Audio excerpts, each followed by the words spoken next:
Hey, what's up, guys? Another video here. So today I want to talk about how being a millionaire won't change your life much. So the reason I'm making this video series is because I'm speaking from a standpoint of success.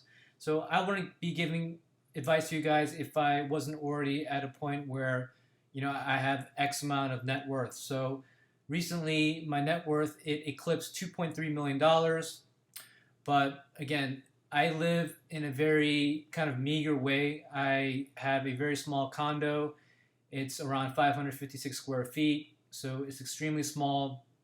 I have a 2010 Toyota Corolla. So again, that's not a glamorous car at all. I keep my living expenses very low. I shop at Costco. I have 10-year-old clothing.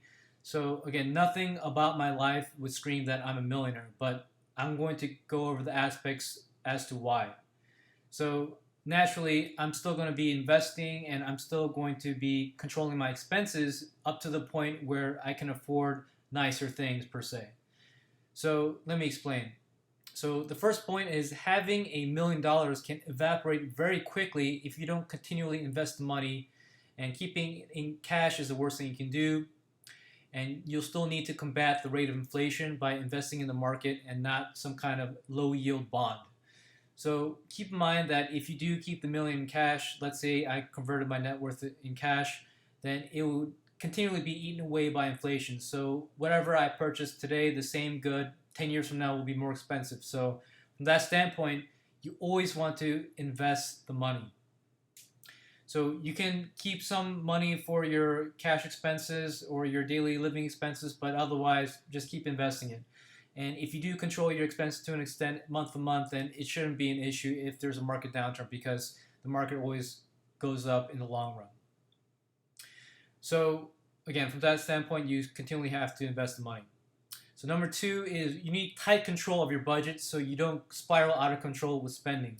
So naturally, if you get to this point where you have millions of net worth, you probably got there assuming your income wasn't very large, by scrimping, saving, and investing. So it's not like your habits will suddenly change. Oh, I have $1 million, I have $2 million. I'm going to now spend my money like crazy. It's probably not going to occur that way because you knew how hard it was to earn the money and how well your investing had to have done to get to this point. So from that standpoint, even if you reach a million or $2 million, you can't just go crazy and just expend all the capital that you've built up, because again, that's going to lead you to working more and more and more to support your lifestyle. So from that standpoint, you still need very tight control of your budget, and you have to make really sure that you don't spiral out of control with your spending.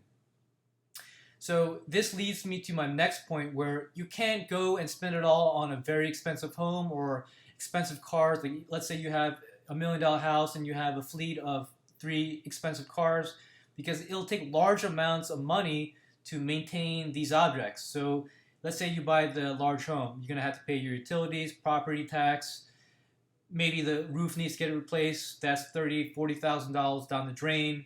You have to pay car insurance on all your cars. You have to pay all the maintenance. Again, for expensive cars, it's going to be a lot more. They're going to be more finicky with their maintenance and all the other expenses that are related with this type of lifestyle. So you may want to impress people, have people come over. You may have to furnish your house with very expensive items, things like that. So it's never ending when you lead this path, when you lead and live this path of luxury and all these material goods. So from that standpoint, you can't expend all your capital on these assets. Again, the home may or may not appreciate. Who knows what's going to happen, but the long run is going to chip away at your money. And having these cars, which will eventually depreciate to zero, will chip away your money. Let's say you spend all this money on depreciating assets or non-appreciating assets, it's going to continually chip away at your money. So you can never go crazy and spend the capital that you've acquired to buy these things that may or may not appreciate in value. And they're certainly not going to appreciate in value as much as something in the market. So from that standpoint, you definitely can't go crazy and buy very expensive, very big ticket items just because you have $1 million or $2 million. It doesn't make sense. It's just going to eat away at your net worth, and eventually it's going to lead to trouble because it's going to be so costly to maintain it in the long run.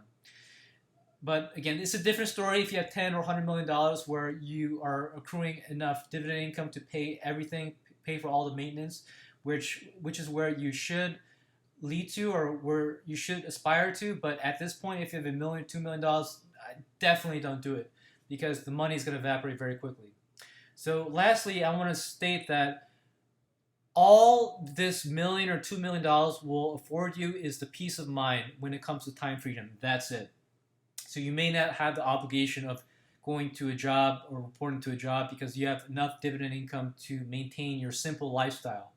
So in no way is this money enough to support a very lavish lifestyle, but it can support a very simple lifestyle like mine. So for example, if I'm spending X amount on my mortgage and whatever utilities, I have a very low property value as far as the car is concerned and other things that I own. I don't spend a lot on expenditures such as eating out too much or doing any type of crazy activities. Keep in mind, I haven't taken a vacation since 2016 or real vacation since 2016, so I'm not spending a lot of money on a day-to-day basis. So the amount of income, passive income that I derive from my investments is enough to support my lifestyle. So just to recap here, having $1 million can evaporate very quickly if you don't continually invest in the market. And the worst thing you can do is keep it in cash because you still need to beat the rate of inflation, and investing in a low yield bond fund doesn't make sense. It's eventually going to erode the power of your money. Number two, you still need tight control of your budget so you don't spiral out of control of spending, but more likely than not, you'll probably have a good mindset with that if you had a fairly lower income and you're building your net worth over many years of time.